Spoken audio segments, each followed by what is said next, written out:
I buried my brother 8 years ago. I stood at his grave. I cried every year on the anniversary of his death.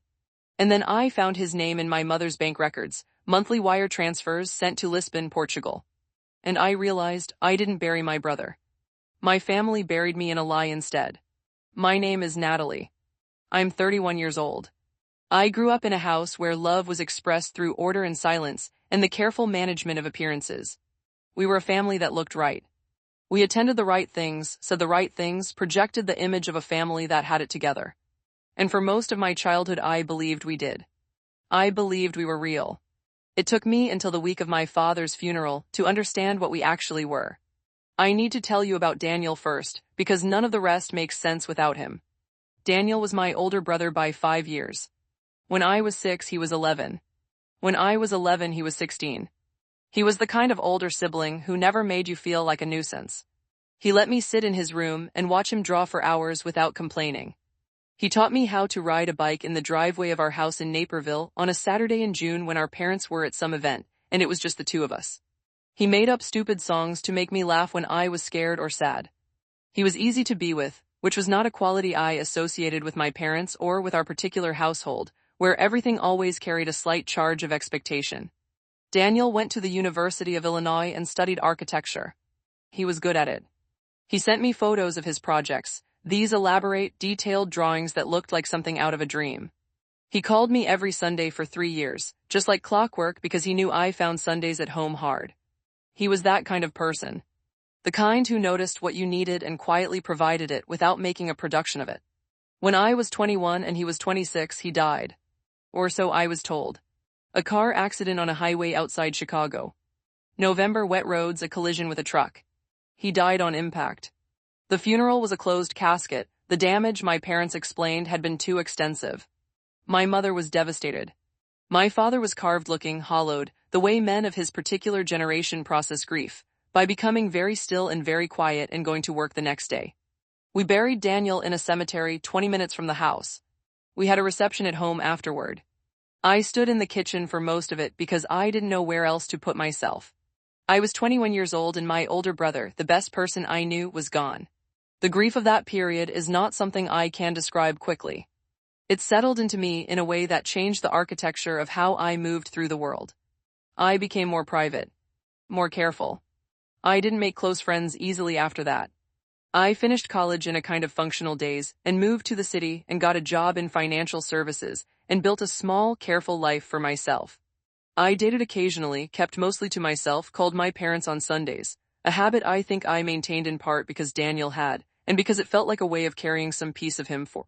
My parents were never easy people to be close to after Daniel died. My mother in particular retreated into a version of herself that was even more controlled, more formal, more concerned with the surface of things.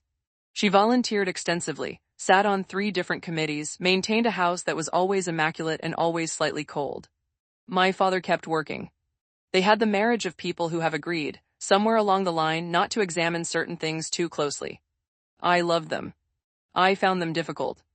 I accepted that difficulty as part of what family was. Then, 8 years after Daniel's funeral, my father died of a heart attack in early spring. He was 67.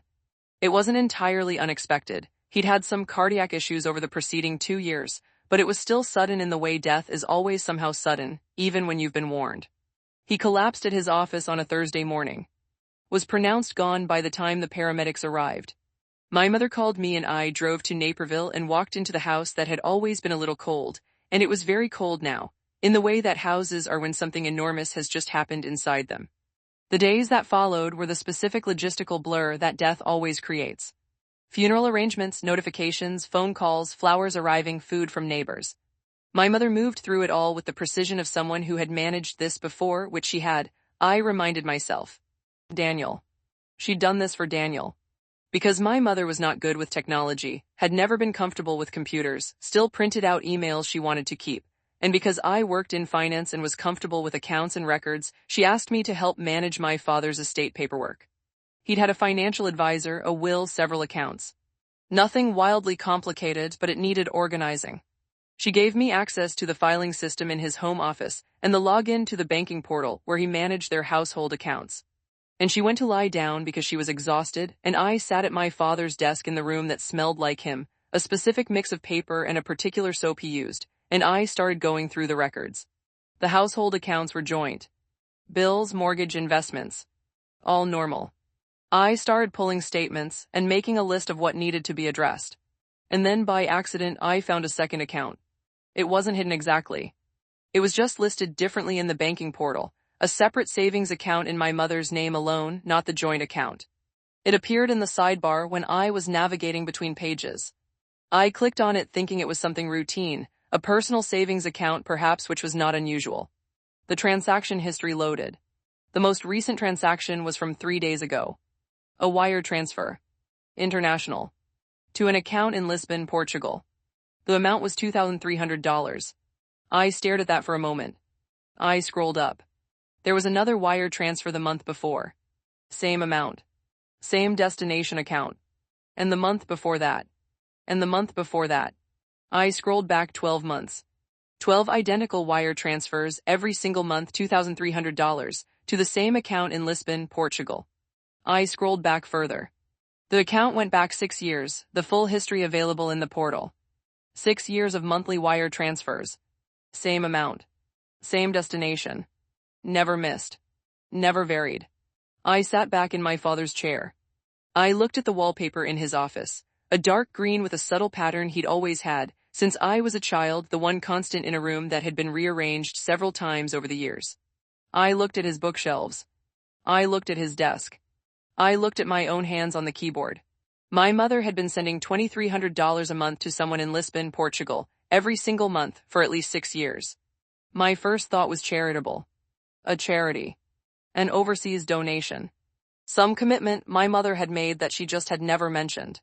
My parents were private with money the way they were private about most things. My second thought arrived about 30 seconds later, when I noticed the reference field on one of the wire transfers. Most of them were blank or contained a generic code. But one from about 3 years back had a note. The note said, D rent plus expenses as agreed. D rent and expenses as agreed. I closed the banking portal. I sat in my father's chair for what I think was about 4 minutes without moving. Then I got up and walked to the window and looked out at the backyard, the same backyard where Daniel had taught me to ride a bike, where we'd had birthday parties, where my mother kept a garden she tended with the same controlled precision she applied to everything else. Then I walked back to the computer and opened the portal again and pulled up the oldest available statement and found the very first wire transfer.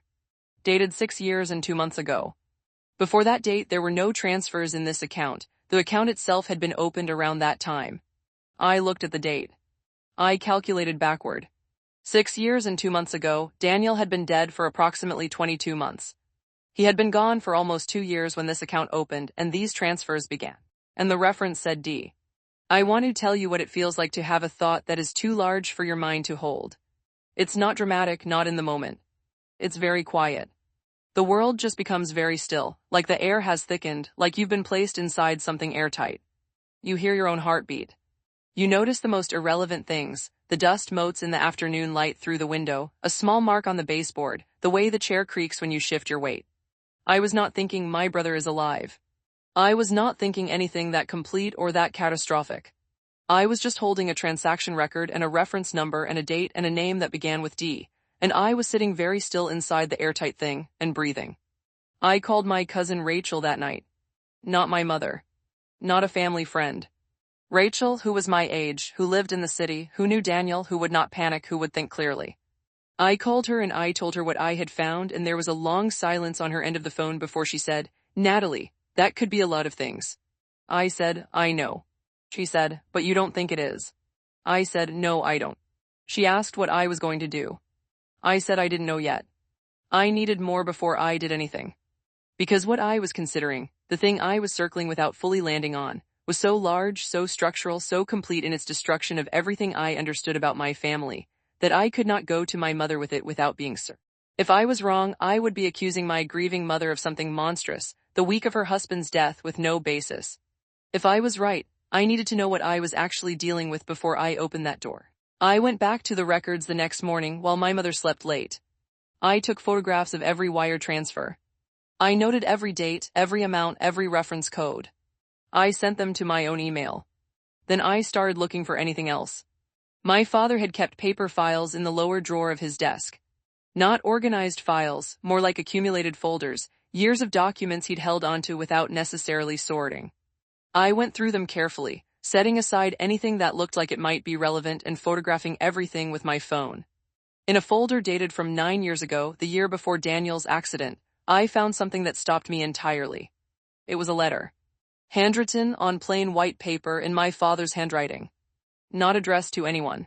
Not signed. Just written like notes to himself or the beginning of a letter that was never sent. It said, "Daniel came to me tonight. He says he doesn't know how to fix it. I don't know how to fix it either. Margaret is 3 months gone and we both know what that means for the Holloway situation. I told him he has to think about what he wants his life to look like. He can't have both and he knows it. Neither can we. Margaret." The Holloway situation. 3 months gone. I sat with that letter for a long time. I knew the Holloways. Of course I did. Richard Holloway had been my father's business partner for 15 years. They co-owned an architecture and property development firm, the company my father had built his career around. Richard and my father were close in the way business partners who have weathered a lot together are close, not exactly warm but deeply intertwined. Bound by the company, by shared history, by mutual dependency. Margaret was Richard Holloway's wife. She was a small, elegant woman who I had met probably 20 times at various events over the years. Company dinners, holiday parties, the occasional weekend gathering that the families shared when Daniel and I were children. I had always found her slightly distant but pleasant. She and my mother were cordial but not friends. Margaret is 3 months gone. 3 months pregnant. That was what that meant. And the Holloway situation. And Daniel came to me. I sat on the floor of my father's office with my back against the desk, and I let the pieces fall into their places. Not a collapse, more like a very slow arrangement, each piece clicking into position with a kind of terrible inevitability. Daniel had gotten Margaret Holloway pregnant. Margaret was the wife of my father's business partner. This was potentially catastrophic for 2 families, for the company, for everyone involved. And the solution my family had arrived at, my parents and my brother and apparently the Holloways, had been to make Daniel disappear. Not kill him but erase him. Give him a death, give him a different life somewhere else, sever the thread between him and the pregnancy and the company and the families. And keep sending him money to make that possible. And I had stood at his funeral and cried and placed flowers on his grave and grieved him for 8 years. I pressed my palms flat on the floor and focused on breathing. In through the nose. Out through the mouth. The dust motes in the light. The faint sound of traffic outside. My father's office around me, full of the residue of a life lived in careful, maintained silence. My father had known. He'd written it in his own hand, "Daniel came to me tonight." He had known and he had helped manage it. And he had gone to Daniel's funeral and stood at a closed casket over what I could only assume was an empty box or a different body. And he had come home and kept running his company and living his life and he had never told me. 31 years of being his daughter and he had never told me. I have to tell you about the funeral flight manifest, because that piece arrived next and it hit me differently than anything else had. 2 days before the funeral, I was still staying at the house in Naperville, managing arrangements, keeping my mother functional. I was sitting at the kitchen table going through a list of people who needed to be contacted and notified. Family. Friends. My father's colleagues. The Holloways were on the list. Richard Holloway's office sent flowers that arrived the following morning with a very correct, formal card. The Holloways themselves did not attend the funeral. The funeral was a Wednesday.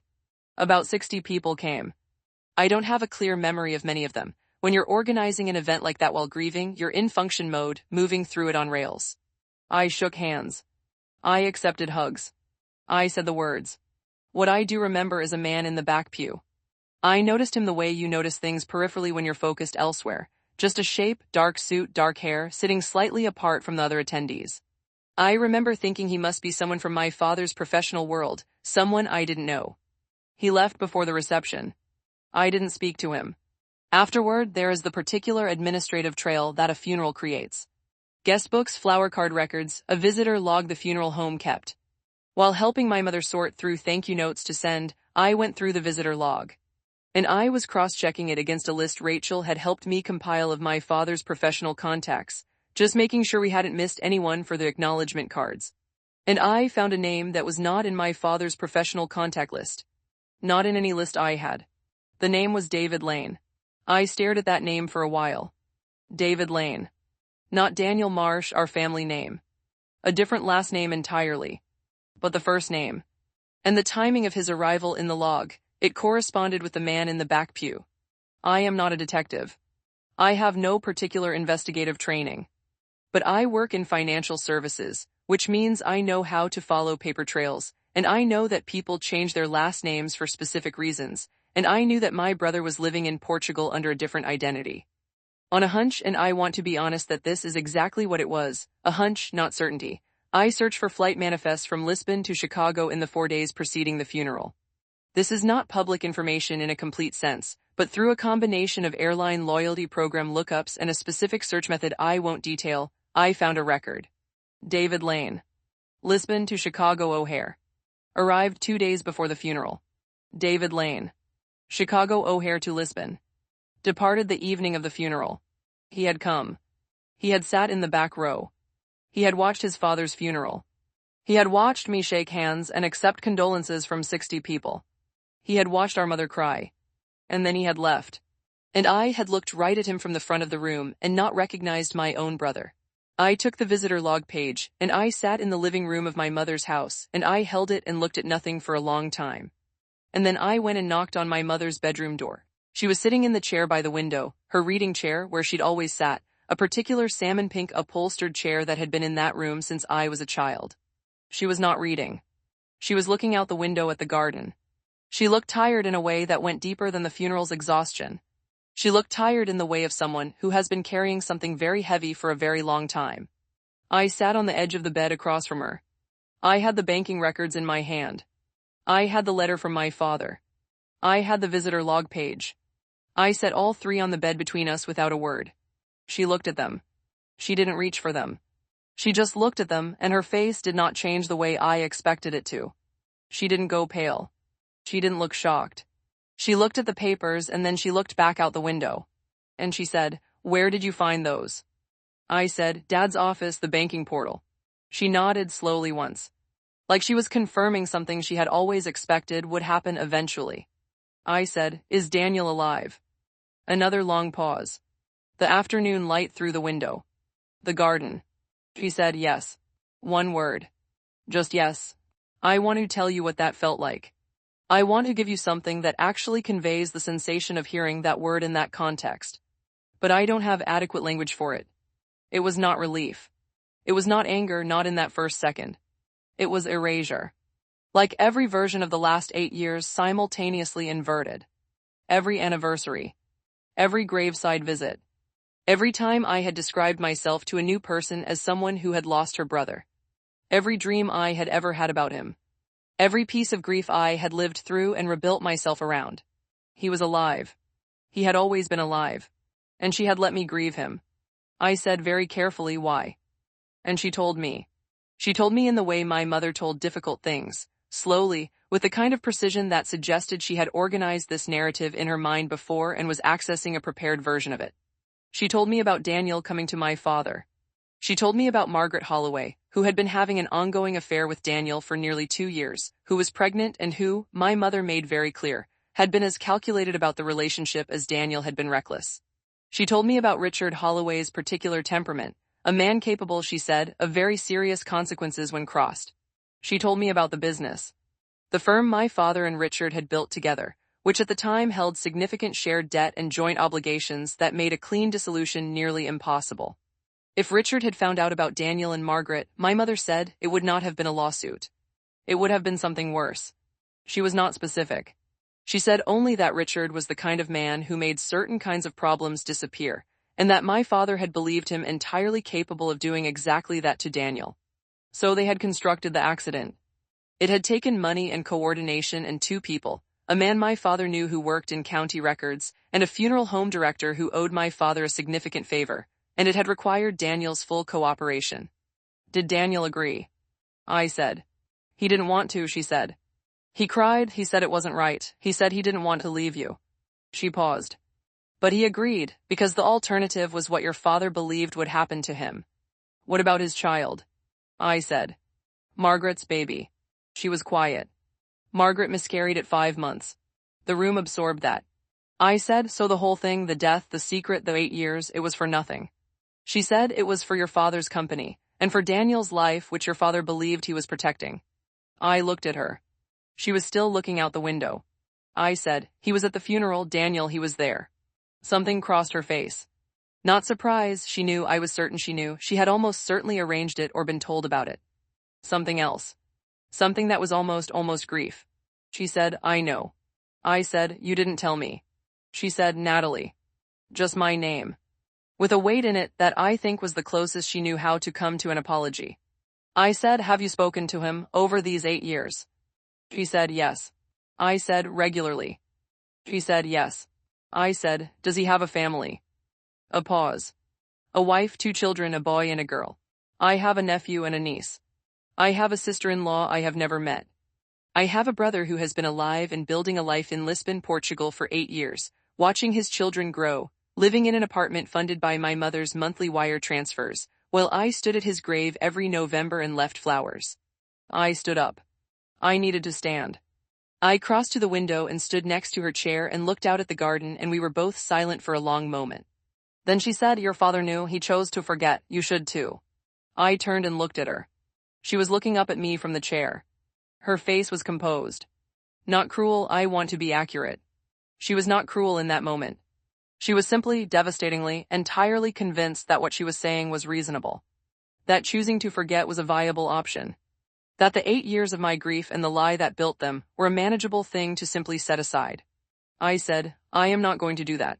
She said, this will destroy the family. I said, what family? That landed. I saw it land. Her composure shifted, just slightly, just at the edges, and for one moment I saw something behind it that looked like the beginning of understanding how much she had actually taken from me. And then it closed again. I picked up the papers from the bed.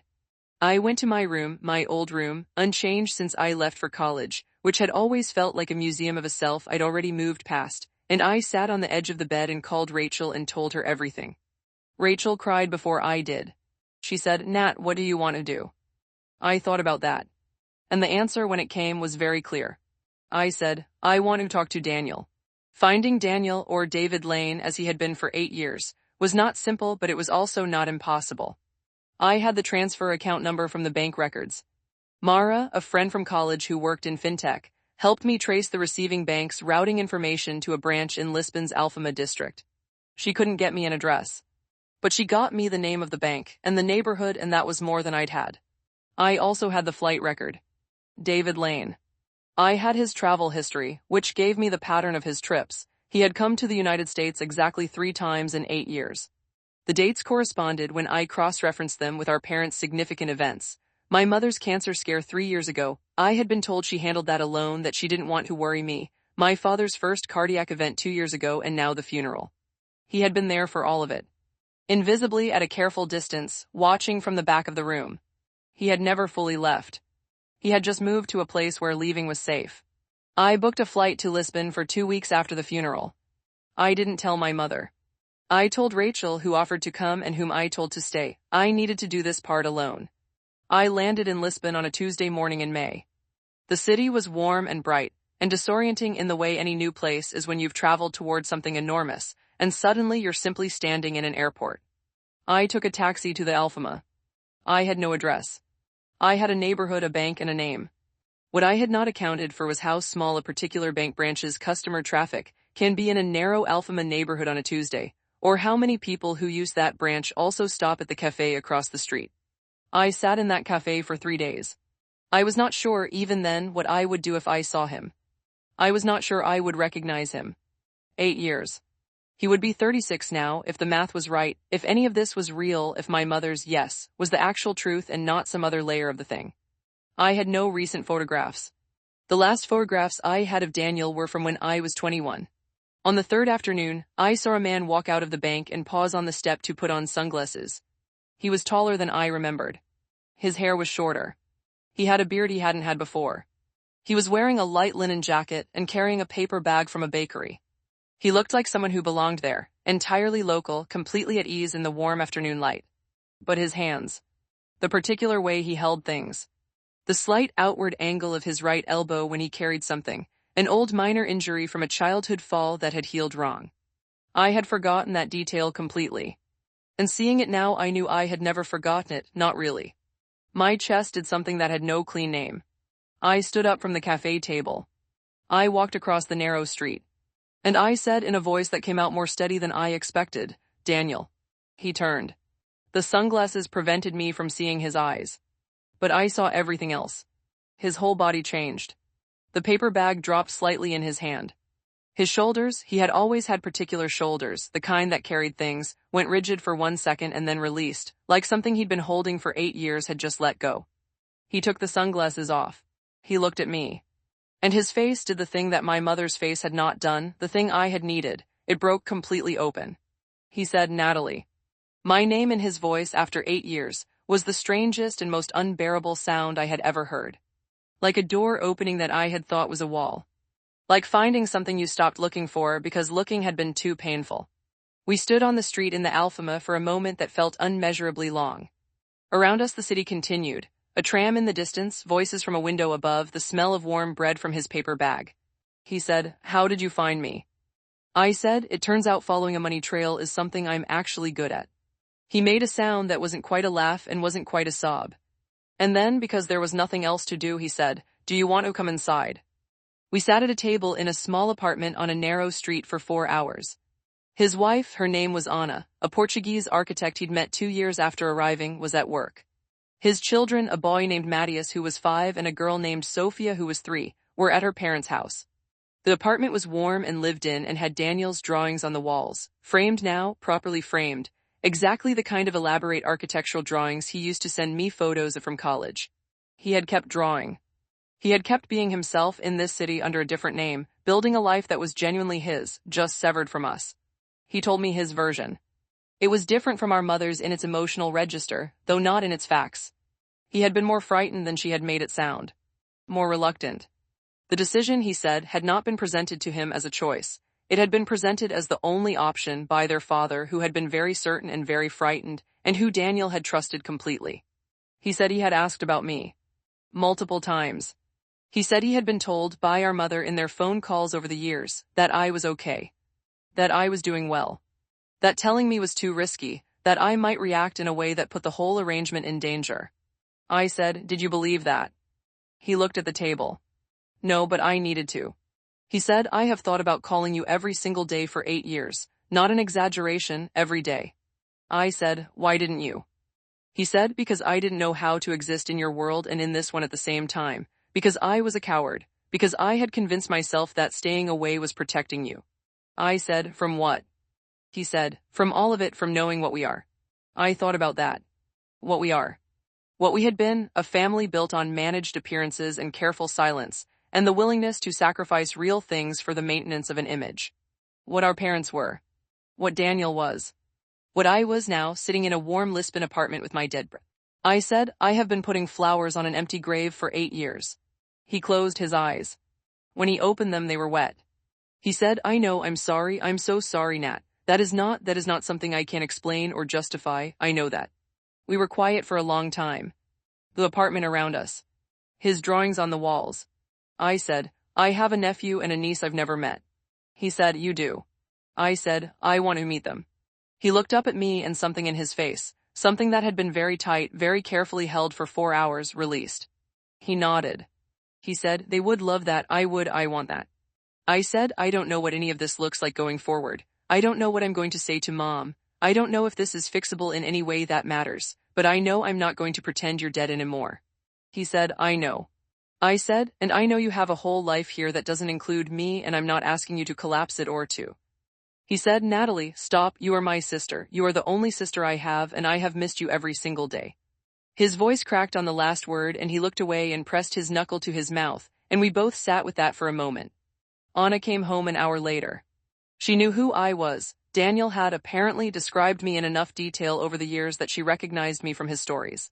She was warm and quietly emotional, and she made coffee and sat with us and didn't push. Just let us find whatever shape this conversation needed to take. I liked her immediately. She had the particular quality of someone who has learned to live with complexity and not require it to resolve cleanly. The children came home in the early evening. Matthias was cautious and large-eyed.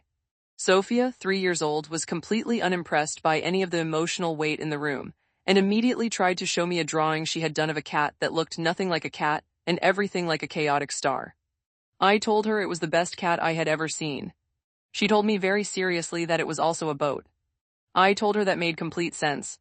I held my nephew and my niece for the first time that evening, and something in me that had been a specific shape of grief for 8 years changed its form. It didn't go away, but it became something different. Something that included more than loss. Daniel and I talked late into the night after the children went to bed, and Anna had graciously gone to the other room to give us space. We talked about our parents. We talked about the company Richard Holloway had retired 6 years ago, I learned, had moved to Florida, which is why my mother's wire transfers had continued safely. There was no longer any threat from that direction, if there ever had been what my mother described. We talked about what Daniel knew about our father's final years. We talked about what I had found in the office. And we talked eventually about what to do. I told him I was not going to keep the secret. That I could not and would not live in the same structure of silence that had housed this lie for 8 years, and that he deserved to not have to either. That whatever reconstruction was needed, of our family, of his relationship with our mother, of what his life looked like as a person who existed, I wanted to help build it honestly. He said he was scared. He said he had built something real here, something good, and he was scared of what the truth would destabilize. I said, I understand that, but you came to Dad's funeral, you sat in the back row, you watched all of it. What did that feel like? Long silence. He said, like being behind glass, like watching my life through a window I couldn't open. I said, then let's open it. I called my mother from Lisbon the next morning. I told her where I was. She was silent for a very long moment. Then she said, is he there? I said, yes. She said, how is he? And something in the way she asked, the rawness under the control, the years of worry compressed into those 3 words, I felt the first real thread of compassion for her in all of this. Not forgiveness. Not absolution. But the recognition that she had also been living in the same glass-enclosed grief, unable to speak about the son she had chosen to hide, performing his death to the world and the public face of having survived it. She had lost him too. Just differently. I said, he's okay, Mom, he's actually okay. She made a sound I had never heard her make before. Something between a sigh and a gasp. Something unlocked. I said, he wants to talk to you, not now, not on the phone, but soon. She said, okay. Just okay. But it was not the okay of someone managing a situation. It was the okay of someone who was very tired and was ready, finally, to stop managing. The path forward was not clean or quick. I want to be honest about that. Family reconstruction after something this foundational is not a montage. It's a long, non-linear, frequently painful process of deciding, over and over again, to show up anyway. Daniel did not move back to the United States. He and Anna had built a real life in Lisbon. It was their home, the children's home. That was not something anyone asked him to dismantle. But he did gradually begin to exist again. Not as Daniel Marsh, exactly. That name carried complications that would take time to sort legally, but as himself. As my brother. As Matthias and Sophia's father and Anna's husband and our mother's son. I went back to Lisbon 4 months later for a longer visit. I brought Rachel, who cried the entire first afternoon and then recovered and became immediately beloved by Sophia, who demanded Rachel draw cats with her every morning. Our mother flew to Lisbon 7 months after the funeral. It was the first time she and Daniel had been in the same room in 8 years. I was there. It was not a dramatic reunion in the television sense. It was 2 people sitting at a kitchen table in Alfama, with coffee going cold between them, saying the things that had been unsaid for nearly a decade, in the careful, halting way that our family has always spoken about things that matter. It was not enough. But it was a start. I still go to the grave in Naperville sometimes. Not on the anniversary, I've retired that ritual. But occasionally. I stand there and I think about what we put in that box in lieu of my brother, and about the 8 years I spent learning to carry a grief that was a fiction, and about what it means to love people who are capable of things you never imagined. Daniel calls me now. Every Sunday. Just like he used to from college, because he knows I find Sundays hard. We talk about the children, about his work, about my work, about our mother, about whatever book one of us is reading. We talk like people who know each other, because we do, because we always did, because that knowledge went underground but not away. Last week he sent me a drawing he'd done, one of his elaborate architectural drawings, but this one was of a house I recognized. Our childhood house in Naperville. Exact in every detail, the bay window, the porch columns, the garden on the left side. He'd drawn it from memory, from across an ocean after 8 years. On the back he'd written, "Still remember it exactly, some things don't leave you." I put it on my wall. There is a version of this story where I am angrier than I am.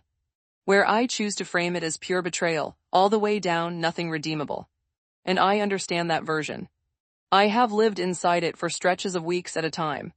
The lie was immense. The loss was real. 8 years of false grief is not a small thing to be handed back with a wire transfer and a stranger in the back row of a funeral. But there is also a version where I understand, not approve, not excuse, but understand, that fear produces decisions that calm and safety never would. My father had been afraid. My mother had been afraid. Daniel had been afraid. And they had chosen the most disastrous possible form of protection and lived inside it for 8 years, all of them, each one bearing the weight of it differently, all of them in their own glass-enclosed grief. I don't need to choose between those versions. I can hold both. What I cannot do is pretend any of it didn't happen. What I cannot do is put the papers back in the desk drawer and log out of the banking portal and return to Naperville and keep placing flowers on an empty grave. Some truths once found cannot be unfound. Some doors once opened cannot be closed. And sometimes, not always, but sometimes, that is the kindest possible thing. My brother is alive. He has a son named Matthias who is 6 now, and who has Daniel's particular way of tilting his head when he thinks, a habit so specific and so familiar that the first time I saw it, I had to leave the room for a minute to collect myself. He has a daughter named Sophia who believes that all drawings are also boats, which is a philosophy I find entirely defensible.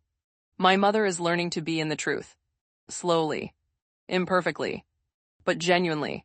And I am learning that grief is not always what it appears to be. That sometimes it is carrying someone else's secret.